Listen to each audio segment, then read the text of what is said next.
If you're experiencing issues with Cyberpunk 2077 updates getting stuck, here is a quick guide to help you resolve the problem efficiently. Step 1. Restart your console or PC. Shut down your gaming device completely and then restart it. This can clear temporary glitches that may be causing the update to hang. Step 2. Check your internet connection. Ensure that your internet connection is stable and working properly. You can do this by running a speed test or trying to access other online services. Step 3. Pause and resume the update. If the update is stuck, try pausing it and then resuming. This can sometimes kickstart the download process and allow it to continue. Step 4. Clear cache. For consoles, clear the cache by holding down the power button until the system shuts off, then unplug it for a few minutes.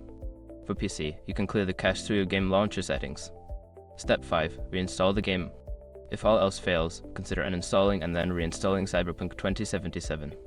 This can resolve any corrupted files that may be causing the update issue. By following these steps, you should be able to fix the update issue quickly and get back to playing Cyberpunk 2077.